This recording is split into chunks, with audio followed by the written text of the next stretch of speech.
الحمد لله نحمده ونستعينه ونستغفره ونعوذ بالله من شرور أنفسنا ومن سيئات أعمالنا من يهده الله فلا مضل له ومن يضلل فلا هادي له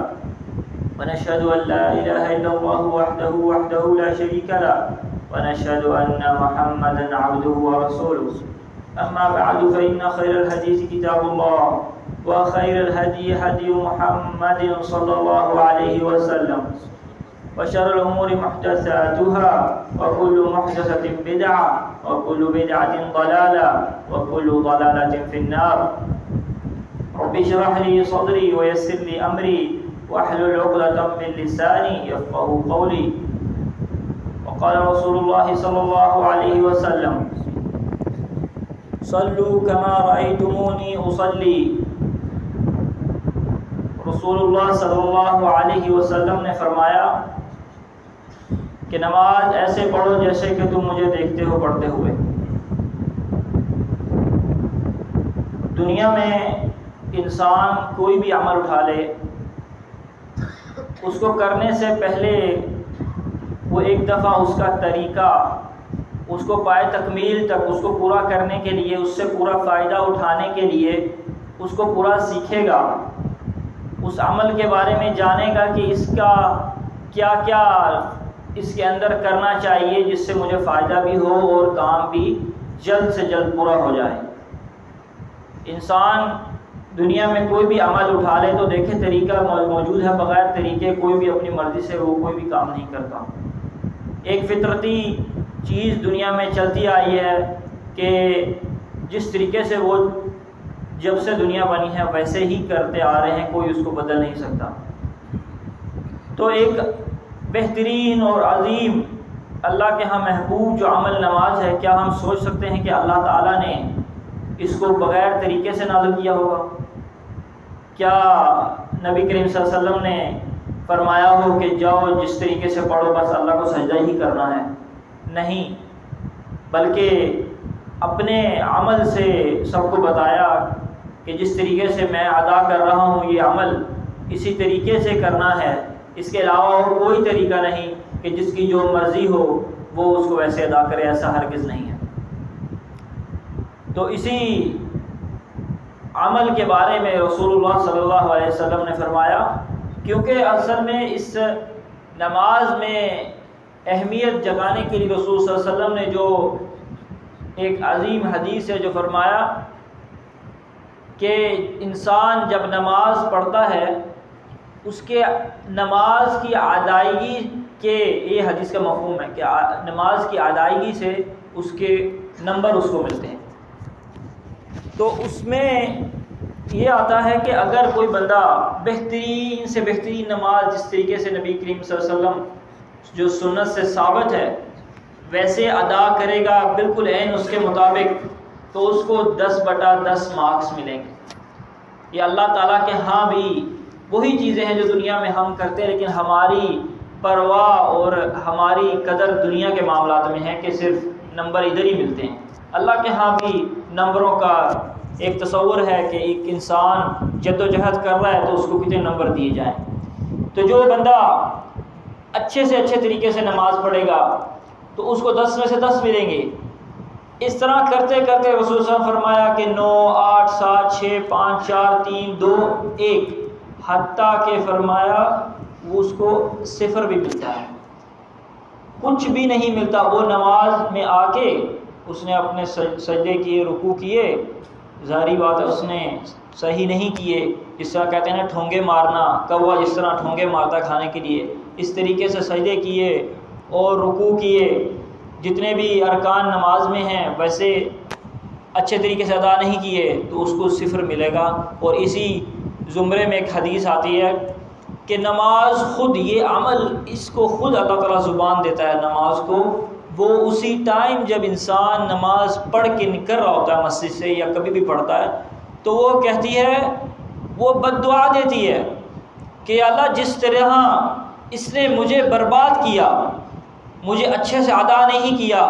تو تو بھی اس کو برباد کر. اللہ اکبر. یہ نماز ہمارے بارے میں، یہ دنیا میں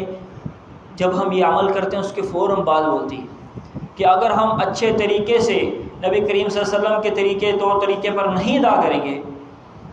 اپنی منمانی کریں گے، جس طرح کے دل آیا سجدہ کیا، جس سے رکوع کیا، جتنا دل کیا، تو وہ نماز اس چیز کا فوراً رزلٹ دے گی، وہ دعا کی شکل میں۔ پھر جو اچھے طریقے سے نماز کی حفاظت کر کے اچھے طریقے سے پڑھے گا تو حدیث میں آتا ہے کہ رسول نے فرمایا کہ وہ دعا دیتی ہے کہ جس طریقے سے تو نے میری حفاظت کی، تو نے میرا خیال رکھا، اس طریقے سے اللہ تیری بھی حفاظت کرے، تو تیرا بھی خیال رکھے۔ تو یہ نماز ایک معمولی چیز نہیں ہے۔ یہ پچھلے گزشتہ جمعوں میں آپ کو نماز کی اہمیت میں سب کچھ بتلایا جتنا ہو سکا اللہ کی توفیق سے۔ تو یہ ایک معمولی عمل نہیں ہے کہ جس طریقے سے مرضی طریقے میں اپنے طریقہ اپنا چلے گا، نہیں۔ یہ نماز اوپر سے نازل ہوئی ہے، آسمانوں سے اللہ تعالیٰ نے نازل کی، تو اس کا طریقہ بھی آسمانوں سے آیا، اور رسول صلی اللہ علیہ وسلم نے عمل کر کے ہمیں بتلایا۔ پھر رسول صلی اللہ علیہ وسلم کی جو حدیث کہ مجھے جس طریقے سے دیکھا اس طریقے سے نماز پڑھو، تو ہم نے آج جو اس کی ادائیگی ہے بدن سے، جسمانی ادائیگی، ہم صرف اس کے بارے میں بات کریں گے، طور و طریقہ کہ نماز میں سب سے پہلی چیز جو نیت کا معاملہ ہے، تو اس کا مختصر سا یہی کہ نیت دل کا ارادے کا نام ہے۔ جب انسان رات کو فجر کی بیل لگا کر سوتا ہے تو تبھی سے اس کی نیت بن جاتی ہے کہ میں نے صبح اٹھ کے فجر پڑھنی۔ اس کی آنکھ نہیں کھلی، وہ بیمار تھا یا کوئی مسئلہ ہو گیا، اس کو اجر ملے گا پورے کا پورا۔ نیت، انما الاعمال بالنیات، نیت کے اوپر سارے عمل ہیں۔ تو نیت تو تبھی سے شروع ہو گئی۔ انسان دل کا ارادہ تبھی سے کر لیتا جب اس کے دل میں نیت آ گئی کہ میں نے یہ کرنا ہے، تو وہ عملاً ثابت بھی ہو گئی کہ اس نے بیل لگائی، اہتمام کیا۔ پھر رسول صلی اللہ علیہ وسلم نے مختصر سا طریقہ جو میں آپ کو بتلاؤں کہ نماز سب سے پہلے نیت کا معاملہ ہو گیا، اس کے بعد طہارت ہو گئی، اس کے بعد قبلہ رخ ہو کے اپنے پاؤں بالکل سیدھے قبلہ رخ کرنے۔ یہ سب سے پہلی چیز کہ آپ نے جب مصلی میں اللہ کے حضور کھڑے ہونا ہے تو اس کا کیا طریقہ ہے۔ جس طریقے سے ہم اپنے گھروں میں کھڑے ہوتے ہیں یا اپنے کاموں میں کھڑے ہوتے ہیں، اس طریقے سے نہیں، بلکہ ایک ادب و احترام سے اس کا ایک طریقہ ہے کہ اپنے پاؤں کو بالکل جتنا آپ کے جسم کا چوڑائی ہے اس حساب سے کھڑا ہوا جائے، نہ زیادہ بالکل اپنے آپ کو تنگ کیا جائے، پست کیا جائے، نہ زیادہ اپنے آپ کو کھولا جائے، بالکل اپنے کندھوں کے برابر۔ پھر آپ متوجہ ہوں گے قبلہ رخ۔ اس میں قبلہ کے بارے میں یہ ہے کہ اگر انسان کو پکی خبر ہے کہ قبلہ ادھر ہے، وہ پتہ کر سکتا ہے، تو لازمی ہے، اچھی بات ہے کہ وہ قبلے کی طرف اپنا منہ کرے۔ اگر کوئی نہیں ہے، آپ نئے علاقے میں چلے گئے، آپ کو کوئی بتلانے والا بھی نہیں، آپ اکیلے ہو ادھر، تو پھر کیا کریں؟ پھر آپ کہیں بھی جہاں آپ کا دل مطمئن ہو وہاں آپ منہ کر کے نماز پڑھ لیں۔ یہ دین آسان ہے، اس میں کوئی مشکل نہیں ہے کہ آپ کو قبلہ نہیں پتہ تو نماز نہیں ہوگی، ایسے نہیں ہے۔ یہ تو قبلہ تو ایک آزمائش اور ایک اجر کے لیے رکھا گیا ہے کہ انسان کو جب پتہ ہے تو قبلے کی طرف منہ کرے، لیکن اللہ تعالیٰ کو تو آپ قرآن میں آتا ہے کہ آپ جہاں بھی اپنا منہ کریں گے آپ اللہ کو ہی پائیں گے۔ یہ سب طرف اللہ کی طرف ہی ہے۔ قبلہ ہمارے لیے ایک ثواب کے لیے، مزید اجر کے لیے اللہ تعالیٰ رکھا۔ تو یہ اس کے بعد ہم جب اللہ اکبر کر کے اپنے دو ہاتھ اٹھائیں گے تو حدیث میں آتا ہے کہ کندھوں تک انگلیاں اور یا کانوں کی لو تک اٹھائے جائیں، نہ زیادہ اوپر نہ اس سے زیادہ نیچے، اور نہ ہی جلدی میں، بلکہ اپنے ہاتھوں کو بالکل سیدھا قبلے کی طرف کرنا ہے، اور انگلیاں نہ زیادہ بند ہونی چاہیے نہ زیادہ کھلی ہونی چاہیے، بالکل نارمل ایک انسان جو اس کے ہاتھ کھلا ہوتا ہے تو اس نے قبلے کی طرف پورا کا پورا ایک اشارہ کرنا ہے۔ اس کے بعد اپنے ہاتھوں کو باندھ کر اپنے الٹے ہاتھ کو اپنے سینے سے لے کر ناف کے اوپر تک، حدیث میں آتا ہے کہ انسان باندھے الٹے ہاتھ کو نیچے اور سیدھے ہاتھ کو اس کے اوپر، ہاتھوں کی ہتھیلیوں کے اوپر بھی باندھ سکتے ہیں اور آگے کلائیوں کے اوپر بھی اور کوہنیوں سے پہلے تک بھی۔ یہ تین طریقے نبی کریم صلی اللہ علیہ وسلم سے ثابت ہیں۔ اس کے بعد سب سے جو ضروری چیز کہ انسان اپنی نگاہ کدھر رکھے، اپنی نگاہ، کیونکہ حدیث میں آتا ہے کہ انسان جب مصلی میں کھڑے ہو کے اپنے رب کے حضور متوجہ ہوتا ہے تو اللہ تعالیٰ بھی اس کے ساتھ متوجہ ہوتا ہے، اللہ تعالیٰ بھی اس کے لیے ادب و احترام، اس کی بات سننے کے لیے متوجہ ہو جاتے ہیں۔ تو اس میں ہمیں ادھر ادھر نہیں دیکھنا چاہیے۔ اگر انسان ادھر ادھر دیکھتا ہے تو اس کا مطلب کہ اس کو کوئی اللہ کا ادب و احترام اور اللہ کو جو التجائیں پیش کرنی اس کی کوئی اہمیت نہیں ہے۔ تو جس طریقے سے ہمارا اللہ ہم اپنے بندے کا احترام کر رہے ہیں کہ جب وہ اس کا بندہ اس کے سامنے آتا ہے تو اللہ تعالیٰ بھی اس کے متوجہ ہو جاتا ہے کہ میرا بندہ بھی مجھ سے کیا مانگے گا۔ تو یہ ضروری ہے کہ بالکل اپنی نظریں جہاں آپ نے سجدہ آپ کی پیشانی لگے گی آپ نے نظریں ادھر رکھنی ہیں۔ یہ پوری نماز میں آپ نے نظریں اپنی رکھنی ہیں سجدے کی جگہ، قیام میں بھی، رکوع میں بھی، بیٹھتے ہوئے بھی۔ صرف جب آپ نے تشہد کی انگلی اٹھانی ہے تو وہ جب انگلی اٹھانے تک آپ نے آخر تک سلام تک انگلی کو دیکھتے رہنا ہے۔ یہاں حدیث میں آتا ہے کہ آپ نے اپنی نظروں کو سجدے سے ہٹا کر تشہد کی انگلی میں نظریں اپنی لے جانی ہیں۔ اس کے بعد آپ نے رکوع جب کرنا ہے، قیام اتنا کریں کہ جتنا قرآن آپ کو آسان آتا ہو زبانی، جس میں اکثریت یعنی کہ لوگ سمجھتے ہیں کہ کل ہو اللہ پڑھ لی تو ٹھیک ہے، قیام زیادہ نہیں کرتے۔ قیام زیادہ کرنے میں افضلیت زیادہ ہے۔ اگر آپ کچھ لوگ اس چیز میں شرما جاتے ہیں کہ مجھے قرآن نہیں آتا سوائے کل ہو اللہ کے علاوہ، انا اعطینہ کے علاوہ، تو میرے بھائی اگر آپ نے قیام کو لمبا کرنا ہے آپ اسی کل ہو اللہ، اسی انا اعطینہ کو 100 دفعہ پڑھ لو، جتنا آپ کا دل کرے۔ اس میں کوئی پابندی، کوئی حد نہیں ہے کہ اتنی ہی دفعہ پڑھنی ہے۔ ضروری سورۃ الفاتحہ ہے کہ ضروری پڑھی جائے گی۔ اس کے بعد آپ کو جو بھی حدیث میں آتا ہے جو بھی آپ کو آسانی سے آتی ہے اس کو فاتحہ کے بعد پڑھا جائے، وہ آپ جتنی دفعہ مرضی پڑھیں، جتنا آپ کا دل کرتا ہے قیام کو لمبا کرنے کے لیے، آپ کی جتنی صحت ہے آپ اس کو لمبا کریں، پڑھتے رہے بار بار پڑھتے رہیں۔ اس کے بعد جب رکوع میں جانا ہے تو رسول صلی اللہ علیہ وسلم نے فرمایا کہ رکوع میں جس طرح ایل شیپ بنتی ہے نا انسان کی، بالکل کمر سیدھی۔ حدیث میں آتا ہے کہ رسول صلی اللہ علیہ وسلم جب رکوع کیا کرتے تھے تو اگر ان کے کمر پہ پانی رکھ دیا جائے، پانی کا گلاس کوئی ایسی چیز، تو وہ نہ پیچھے جائے گی نہ آگے جائے گی، گرے گی نہیں، بالکل سیدھی اسٹریٹ بالکل۔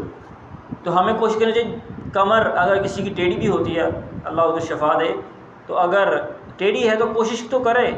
یہ کوشش کرتے کرتے ایک دن وہ ایسے سیدھی ہو جائے گی۔ نماز ایک ایکسرسائز بھی ہے، اللہ تعالیٰ نے ایک طریقہ بتایا، تو اس طریقے کو اگر نظر میں رکھا جائے، اس کی اہمیت کی جائے تو اس طریقے میں بالکل انسان پورا اتر سکتا ہے جب تک کہ کوشش نہ کرے۔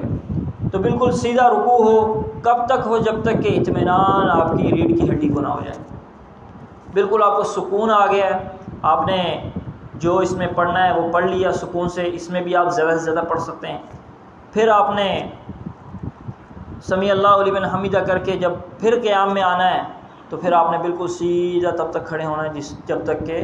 آپ کو اطمینان نہ ہو جائے، بہت ضروری ہے۔ پھر آپ نے سجدے میں جانا ہے۔ رکوع کے اندر آپ نے اپنے ہاتھوں کو، ہتھیلی کو فل کھول کر اپنے گھٹنوں کے اوپر رکھنا ہے، نہ بند کرنی ہے اور نہ سائڈوں میں رکھنا ہے، بالکل اپنی ہتھیلی کھول کے گھٹنے کو اپنے ہاتھوں میں ہتھیلی میں لے لینا ہے، بالکل پنجہ بنا کے بالکل سیدھا کر لینا، اپنی کونیوں کو سیدھا کر کے بالکل سیدھا اپنے گھٹنوں کو اپنے ہتھیلی میں کر لینا ہے، نہ کہ آپ اپنے کونیوں کو تھوڑا سا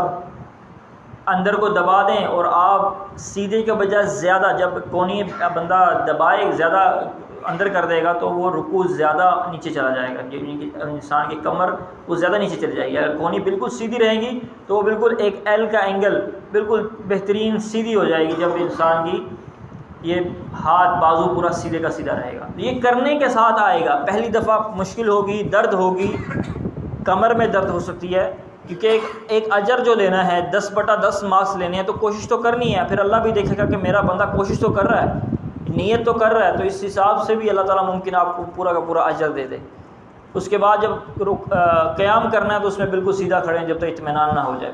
نظریں آپ کی بالکل سجدے میں۔ پھر آپ نے جب سجدے میں جانا ہے، سب سے پہلے حدیث میں آتا ہے کہ جو نہیں کرنے والی بات ہے وہ حدیث میں یہ ہے کہ اونٹ کی طرح مت بیٹھو سجدے میں جب جاؤ تو۔ اونٹ جب بیٹھتا ہے تو وہ اپنے 2 گھٹنے سب سے پہلے زمین میں لگاتا ہے، تو آپ نے سب سے پہلے ہاتھوں کو زمین پہ رکھنا، اس کے بعد گھٹنوں کو زمین پہ ٹیکنا، پھر آپ نے سجدہ کرنا ہے۔ سجدے میں جو مین ضروری چیزیں ہیں جو زمین پہ لگی ہونی چاہیے، اگر وہ نہیں ہوں گی تو آپ کی نماز کامل نہیں ہے، ناقص نماز ہے، جس میں 2 پاؤں، 2 ہاتھ اور ناک اور پیشانی۔ کچھ لوگ ناک کے بل پہ سجدہ کر رہے ہوتے ہیں، کچھ لوگ پیشانی کے بل پہ ناک اٹھا لیتے ہیں، تو یہ بالکل حدیث کے پیش نظر نہیں ہے۔ تو پورا چاہیے کہ یہ اپنا ناک اور پیشانی بالکل سیدھی لگی ہونی چاہیے۔ حتیٰ کہ صحابہ کرام، ہم تو اللہ کے فضل سے مصلے ہیں، کارپیٹ ہیں، قالینیں ہیں، صحابہ کرام تو پتھروں میں، ریتوں میں نماز پڑھا کرتے تھے، اور حدیث میں آتا ہے کہ اگر انسان کے پیشانی میں ریت لگ جائے تو وہ نماز کی حالت میں اس کو صاف نہ کرے، حرکت نہ کرے، لگی رہنے دے۔ تو وہاں ان کی نمازیں اگر دیکھی جائیں تو اتنی مشکل سے پڑھتے تھے، اور بالکل عین مطابق حدیث کے پڑھنے کی کوشش کرتے تھے، اور پڑھتے بھی تھے۔ ہمارے پاس تو آسائشیں ہی بہت ہیں، ہم آرام سے بیٹھ سکتے ہیں، وہ جب بیٹھتے تھے ان کو پتھر چبھتے تھے، ان کے پاؤں میں پتھر چبھتے تھے۔ تو ہمیں تو چاہیے کہ ہم جتنی آرام آسائش ہے پورے عین حدیث کے مطابق ادا کی جائے۔ پھر سجدے میں بھی جو ہے کمر اس کو بالکل سیدھا رکھا جائے، نہ تو ایسے بینڈ ہو، نہ انسان بہت ایسے اندر جھکا ہو، کونیے سائیڈ میں ہوں، نہ زیادہ اپنے بغلوں کے ساتھ نہ ملی ہوں، آپ کی سائیڈیں تھوڑی سی کھلی ہوں۔ حدیث میں آتا ہے کہ رسول صلی اللہ علیہ وسلم اپنے بازو اتنے کھولتے تھے سجدے میں کہ بکری کا بچہ جو ان کے پیٹ سے گزر جایا کرتا تھا۔ تو یہ ضروری ہے کہ کھولے، اتنا زیادہ بھی نہیں کہ نماز کے اندر دوسرے ساتھی کو پریشانی ہو، اتنا کہ جو مین چیز نہیں کرنے والی وہ نہ ہو، وہ یہ کہ کونیاں آپ کی جو ہیں وہ بغلوں میں، سائیڈوں میں نہ لگیں، اس سے تھوڑا سا سائیڈ میں رہے، اور آپ کی جو کونیاں ہیں خصوصاً وہ آپ کی، جس طرح نبی صلی اللہ علیہ وسلم نے یہ بھی یہاں بھی منع فرمایا کہ کتے کی طرح سجدے مت کرو، جس طریقے سے کتا بیٹھا ہوتا ہے اپنی پوری کونی نیچے لگا کے، پورا بازو اس کا ایسے نیچے پڑا ہوتا ہے، ویسے نہیں، بلکہ ہاتھ صرف زمین پہ لگے ہونے چاہیے، ہاتھ، باقی آپ کے سارا پیچھے کندھے تک وہ ساری جگہ اٹھی ہونی چاہیے، اور سجدہ بالکل آرام سے، اطمینان سے کیا جائے۔ یہ اس کی ضروری چیزیں ہیں جو لوازمات ہے کہ نہ نیچے کونی لگے، ناک اور پیشانی ضرور لگے، کمر سیدھی ہو، اور پاؤں کو انگلیاں موڑ کے بالکل زمین میں، اور پاؤں کو موڑ دیا جائے۔ اس کے بعد دونوں پاؤں کو آپس میں ملائیں، اس کو ملا کے رکھنا ہے۔ اگر تو آپ کو تکلیف ہے، انگلی نہیں موڑ سکتے، پاؤں نہیں موڑ سکتے، تو پھر اس چیز میں کوئی حرج نہیں ہے، لیکن اگر آپ اس چیز کی طاقت رکھتے ہیں تو ضرور انگلیاں موڑیں، اور ایک دوسرے کے پاؤں کے ساتھ پاؤں بھی ملا کے رکھیں جب تک کہ سجدہ کرنا۔ پھر آپ نے اٹھنا ہے، پھر آپ نے جب جلسہ استراحت کرنا ہے تو اس میں آپ نے اپنے الٹے پاؤں کو اپنے کولوں میں نیچے بٹھا لینا ہے، اس کے اوپر بیٹھ جانا ہے، اور دوسرے سیدھے والے پاؤں کو آپ نے انگلیاں اسی طریقے سے جس میں سجدے میں آپ نے منہ موڑی ہوئی تھی تو آپ نے موڑ کے رکھنی ہے۔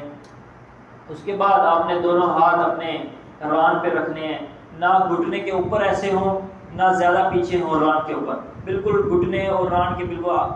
قریب آگے ہوں، جہاں آپ کا گھٹنا شروع ہوتا ہے۔ تو وہاں پہ آپ نے اپنی انگلیوں کو کھول کے ہلکا سا رکھنا، نہ زیادہ دبا کے، بالکل آپ نماز کے اندر فطرتی طور پہ جس طرح انسان حالت میں ہوتا ہے اسی طریقے سے کرنا ہے۔ اس کے بعد نظر کا معاملہ وہ آپ کو معلوم ہو گیا کہ سجدے کی طرف ہی رکھنا ہے۔ پھر دوسرا سجدہ اسی طریقے سے کرنا ہے۔ پھر جب 2 سجدے کر کے اٹھنا ہے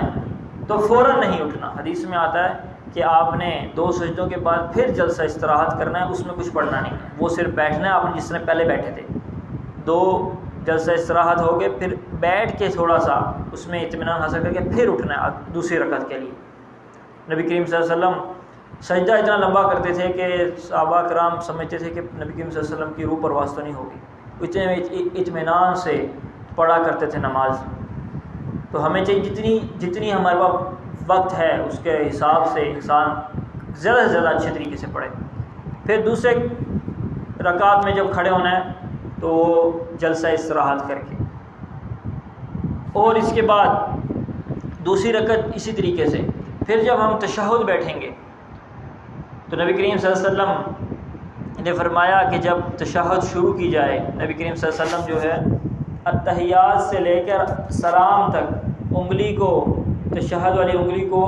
ایسے اپنا پچھلی انگلی کو گھما کر تشہد کو اوپر اٹھا لیتے تھے. یہ بھی ایک طریقہ ہے، اور ایک دوسرا طریقہ کہ صرف تشہد کو اٹھایا جائے.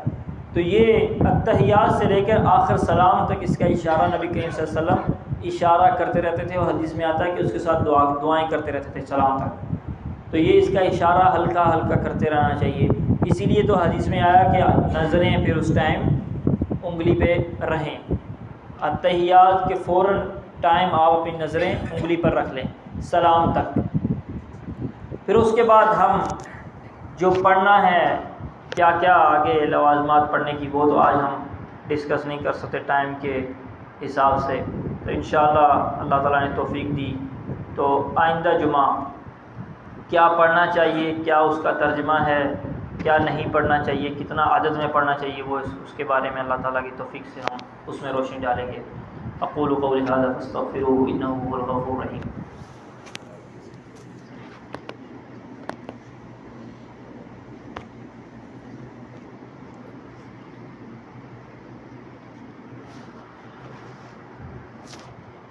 الحمدللہ